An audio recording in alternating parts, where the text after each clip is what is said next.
the Easy Trick channel for the computer science students and as well as those students who learn something new in the computer science field. This is the next part of the statistical foundation, and already all the videos available under the playlist and the link available into the description box, so you will check it out all the videos properly. And this is the correlation topic of the stats. That topic is related with the correlation, so all the videos available on this channel is the statistical and the playlist available under the statistical foundation. So this is the correlation. Why we use the correlation? Firstly we discuss about that, because in every stats media have been used the x and the y things, but mean is dependent on the single series and median mode is everything is dependent on the series. But in the correlation, that is the relationship between the study and extent study of the two or more variables, means x, y or z variables if it is available, so the correlation will be available. So definition said that the correlation analysis of the conversation of two or more variables is usually called correlations, means जब आप दो से ज़्यादा को कभी correlate करते हो चीज़ों को तो उसको बोला जाता है कोरिलेशन. सो जो इसकी टाइप्स होती हैं वो होते हैं पॉजिटिव कोरिलेशंस, नेगेटिव कोरिलेशंस, आपके जो बराबर में भी आ जाते हैं वो भी correlation, equality correlations. Okay, so the correlation coefficient का सबसे बड़ा एडवांटेज ये है कि आपका कभी भी आप उसका सम सॉल्व कर रहे हो तो वो डिपेंडेंट होता है -1 और 1 के बीच में. कभी भी आप इसका सम सॉल्व करो, आपका आंसर मैच करना है आपने खुद, तो ये देख लो कि कभी -1 से नीचे नहीं आ सकता, +1 से कभी ऊपर नहीं आ सकता. आ गया तो आपको खुद ही एम्फसाइज हो जाएगा ये हमारा आंसर जो है वो गलत आ गया. आगे हम देखते हैं कि कौन कौन से मेजरमेंट्स कोरिलेशन के अवेलेबल है. There are 2 type of measurements, that is non mathematical and mathematical. Non mathematical में हमारे पास दो तरह के आते हैं, scatter method and the graphic method.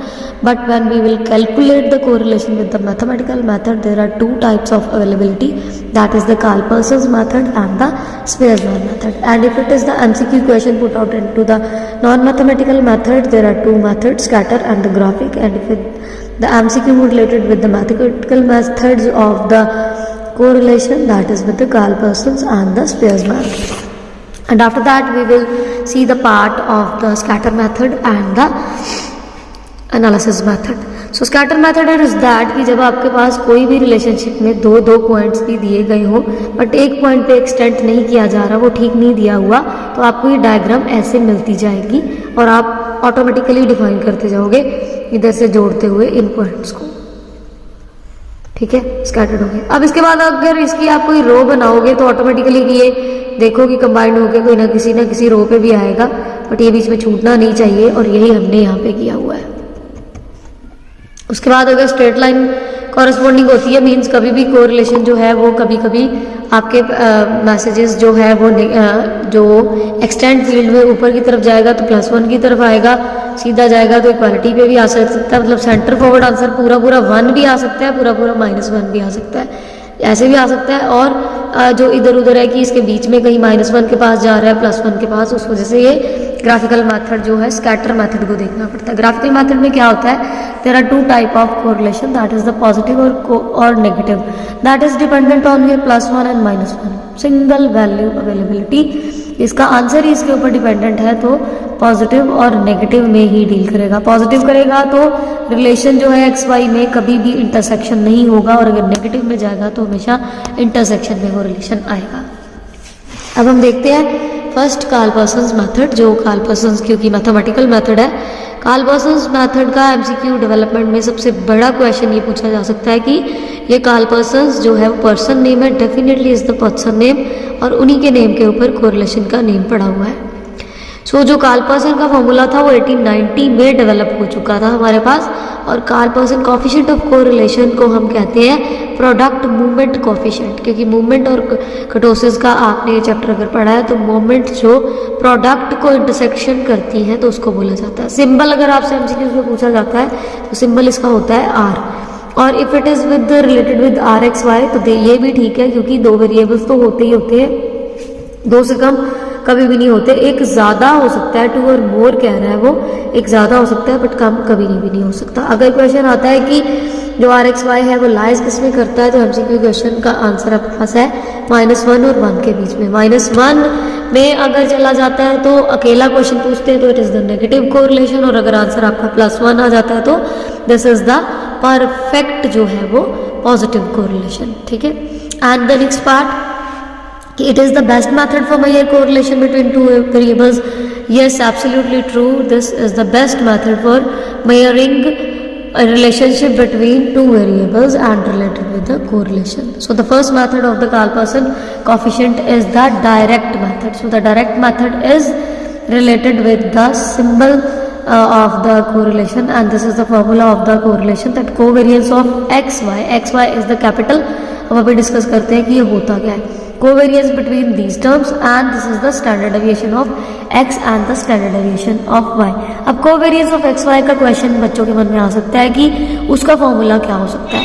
covariance of xy का फॉर्मूला होता है summation small xy divided by n, और समेशन xy को अगर कोई स्टूडेंट सोचता है कि कैसे ओपन अप किया जा सकता है, this is again very very simple. x minus X bar y minus Y bar, मतलब जो सीरीज दी गई है उसका मीन इसमें से माइनस होना है, और जो इधर सीरीज दी गई है उसका मीन निकालना पड़ेगा आपको, तो फिर ये कोवेरियंस निकल आएगा। और सम में आपको पहले कोवेरियंस निकालना पड़ेगा, मतलब ये सारा पार्ट, और उसके बाद स्टैंडर्ड डेविएशन निकालनी है एक्स सीरीज की और स्टैंडर्ड डेविएशन वाई सीरीज की, फिर जाके आप इस फॉर्मूला में पुट कर। नेक्स्ट हम देखते हैं कि अगर फॉर्मूला प्रूव करना है कि ये आया कैसे है, तो this is very very simple. देखिए अभी हमने बात की है ना कि covariance of X Y is equal to होता है वो summation X Y divided by N के अगेंस्ट। ये ध्यान हमेशा सम में रखना कि अगर स्मॉल एक्स वाई की बात कर रहा है तो अलग चीज़ है, तो समेशन निकालना उसका। अगर वो कैपिटल की बात कर रहा है तो हम इसकी बात करेंगे। ठीक है, अब स्टैंडर्ड डेविएशन का जो सम होता है ना, वो अगर स्मॉलर वैल्यूज़ का निकालना है तो आप डायरेक्टली इससे भी निकाल सकते हो कि अगर एक्स स्मॉल दिया गया है तो डायरेक्टली उस समेशन उसको एक्स को पूरे को प्लस करो, उसका सम निकालो, उसका स्क्वायर कर दो, एक्स की वैल्यू उसका पहले स्क्वायर लो, फिर उसका सम करो, फिर डिवाइड बाय एन कर दो। और अगर वो कैपिटल्स में है तो आप इस तरह से भी निकाल सकते हो कि आप डायरेक्टली उसका पहले मीन निकालोगे, फिर उसको माइनस कर करके स्क्वायर करते जाओगे तो वो निकलता जाएगा। Same with the standard deviation of Y. So जब इन तीनों को हम इकट्ठा कर रहे हैं ना विद द पॉइंटर, ये फर्स्ट है, सेकंड, थर्ड, फोर्थ, इन तीनों को रिस्पेक्टिवली इकट्ठा करोगे ना तो आपके सामने फॉर्मूले की शेप ये आ जाएगी, ये देख लो खुद ब खुद। Summation X Y divide by N इसका, summation X square by N minus जो आपका क्योंकि प्रोडक्ट है ना, समेशन ये है ना हमारे पास, प्रोडक्ट है ना, प्रोडक्ट में ऑटोमेटिकली यही चीज़ उठाएगा।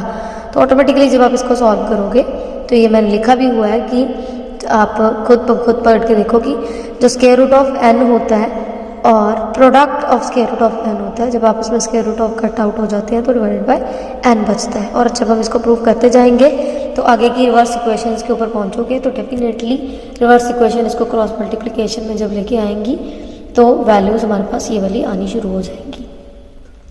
ये वाली वैल्यू पहले आएगी। अब इस वैल्यू को हमने इस वाले फॉर्मूला में जैसे ही हम पुट करेंगे तो ये वाला फॉर्मूला इस तरह से बन जाएगा कि summation X Y smaller N into standard deviation of X and standard deviation of Y. So इसको हम कहते हैं direct method of the Karl Pearson correlation. कोई गलत नहीं है, फर्स्ट वाला फॉर्मूला चाहे यूज कर लो, ये जो आपका फिफ्थ में बना है ये वाला यूज कर लो, या सिक्स्थ में बना है यूज कर लो। चेक करो कि सम में हमें दिया गया क्या है। जो सबसे सिंपलेस्ट आपको लगता है कि स्मॉल अगर कैपिटल एक्स वाई है तो कोवेरियंस की तरफ चल पड़ो, अगर स्मॉलर की वो बात कर रहा है तो स्मॉलर में ये भी हमारे पास अवेलेबल है। आप कोएफिशिएंट इससे भी निकाल सकते हो, कार्ल-पर्सन का इससे भी निकाल सकते हो। ये हुई है फॉर्मूला की बात। अब हम बात करते हैं स्टेप्स की कि क्या स्टेप्स फॉर्मेट हमें उठाना पड़ता है अकॉर्डिंग टू द फॉर्मूला। देखो अगर हम सबसे सिंपल फॉर्मूले की बात कर रहे हैं ना तो उसमें सबसे पहले हमने बात की कि आपको पहले मीन निकालना पड़ेगा दोनों सीरीज का, फिर उसको आप एक्स छोटे एक्स को जब निकालना है तो इस तरह से निकालोगे, स्मॉल वाई को निकालना है इस तरह से, फिर आप एक्स स्क्वायर वाई स्क्वायर निकालोगे और उसके बाद summation X square Y square निकालोगे अगर किसी भी फॉर्मूले में एंटर करना है तो। उसके बाद मैंने लिख दिया है कि आप कोई भी फॉर्मूला यूज़ कर सकते हो, चाहे वो फर्स्ट इक्वेशन में आपको दिखा, चाहे वो फिफ्थ पे, चाहे वो सिक्स्थ पे। सो उसके बाद हम अब सम देखते हैं कार्ल-पर्सन का। ये हमारा सम है जिसमें एक्स वाई दो सीरीज दी गई हैं, जिसमें वैल्यूज ऑलरेडी ही, ये सबसे पहले चेक करना है रूल के अकॉर्डिंग टू कि असेंडिंग डिसेंडिंग ऑर्डर कुछ इशू तो नहीं है। इशू ऐसे है नहीं, जैसे दी गई है कोरिलेशन कोई भी इशू क्रिएट करता नहीं है, वो ऑटोमेटिकली इसको उठा लेता है। सो उस रूल को देखने की ज़रूरत नहीं है। डायरेक्टली वैल्यू देखिए एक्स वाई की आ रही है, तो उस फॉर्मूला पहले लिखिए।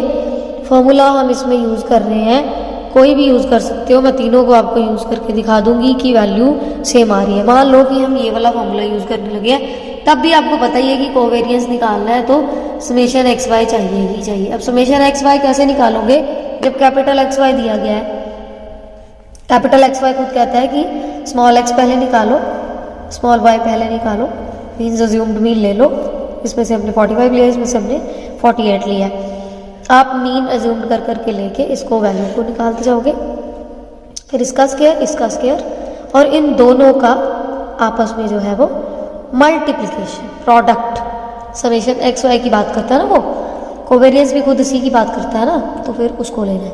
ठीक है, अब हमारे पास ये बन गया, सबके टोटल लग गए हैं। सबसे पहले आप अज्यूम्ड भी करोगे तब भी वहाँ पहुँच सकते हो, और अगर आपको ऐसे लेना है मीन कि आपको अज्यूम्ड नहीं चाहिए, डायरेक्टली लेना है सीरीज से, तो आप n का काउंट उठा के 450 डिवाइडेड बाय n का काउंट 10 लेके भी मीन ले सकते हो।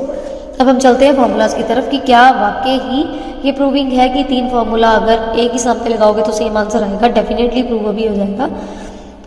देखिए हमने फर्स्ट फॉर्मूला लिया है, उसमें हमने कोवेरियंस जब निकालना है तो summation X Y divide by N की जरूरत पड़ गई, और हमने समेशन एक्स वाई ऑलरेडी निकाल रखा है। देखिए 4080 divided by N is the 10, और दोनों को डिवाइड करोगे सिंप्लीफाई आ गया। बात हुई है स्टैंडर्ड डेविएशन ऑफ एक्स की। स्टैंडर्ड डेविएशन ऑफ एक्स क्या हमें पता है कि वो under root of summation small X square divided by N होता है। समेशन एक्स स्क्वायर पर भी हमने जो है वो टोटल लगाया हुआ है, that is the total available over here is the 3600। 3600 divided by 10, जो इसको सॉल्व करोगे तो आ जाएगा 18.97, same as with the standard deviation of Y.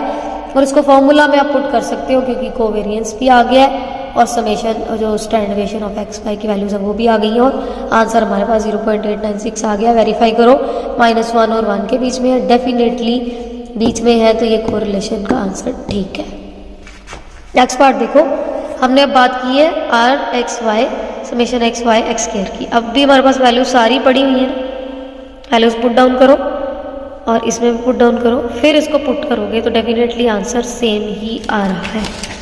अब चाहे जिससे मर्जी निकालते जाओगे सेम आएगा। प्रूविंग हो चुकी है फर्स्ट से, सेकंड से, थर्ड से। अब हम बात करते हैं शॉर्टकट मेथड की। अगर शॉर्टकट मेथड यूज करना है तो फॉर्मूला चेंज हो जाएगा, and the last two formula आएगा n into summation dx dy। Deviation की बात करेगा क्योंकि खुद सोचो मीन मीडियन मोड किसके साथ शुरू होते हैं, सिंपलेस्ट के साथ, फिर शॉर्टकट पे शिफ्ट होते हैं, फिर वो डिस्क्रीट सीरीज वाला कंटीन्यूअस वाला काम आ जाता है। तो शॉर्टकट पे जैसे ये शिफ्ट हुआ है तो फॉर्मूला हमारे पास चेंज हो गया है। अब फॉर्मूला बस याद रखोगे तो सम निकालने में कोई प्रॉब्लम आएगी। share with your family, friends and relatives, dx की so है, all will grab the good knowledge। सारी चीज़ें अवेयरनेस आपको ऑलरेडी है, जो सेंट्रल टेंडेंसी पढ़ रखी है। अब हम सब पे चलते हैं। ये हमें you all check it out। दिया हुआ है कि कैलकुलेट करो so much for your cooperation of the data given below 63 and 66 assumed mean of the X and Y. Means X का जो मीन है उसने पहले डिफाइन कर दिया 63 एंड वाई का 66। सीरीज दी हुई है, अज्यूम्ड मीन सीधा लेके चलिए। डेफिनेशन है कि डेविएशन जब करनी होती है तो अज्यूम्ड मीन कंपल्सरी हो जाता है, पीछे हमने देखा कंपल्सरी नहीं था। जब डेविएशन की बात आती है तो अज्यूम्ड मीन आएगा, तो ऑटोमेटिकली एक्स में से वो माइनस होगा तो डी एक्स की वैल्यू आ जाएगी, वाई में से माइनस होगा तो डी वाई की वैल्यू आ जाएगी।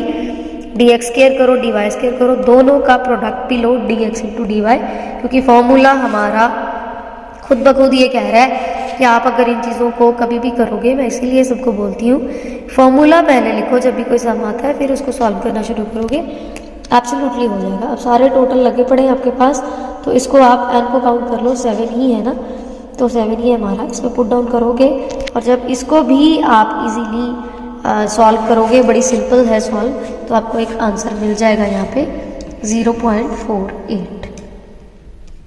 फाइन। अब कुछ सोचो, मीन में जब ये फॉर्मूला में मिलता है डेविएशन वाला, फिर हम क्या करते हैं, कॉमन फैक्टर की तरफ चलते हैं। कॉमन फैक्टर क्या कहता है, D dash X D dash Y. वही फॉर्मूला में आपके D dash X D dash Y आ जाता है, और जब ये आ गया D dash X D dash Y, तो फिर वो दूसरी प्रॉब्लम शुरू हो जाती है कि आप पहले कॉमन फैक्टर ढूंढो। कौन सा है, फिर आगे वाला पार्ट वो डिस्क्राइब करो। सो इसके लिए हमने इस पार्ट को आपके ऊपर छोड़ा है, इसको सॉल्व कीजिएगा। अगर प्रॉब्लम होगी तो कमेंट बॉक्स में डेफिनेटली कमेंट कीजिएगा, आपको आंसर मिलेगा।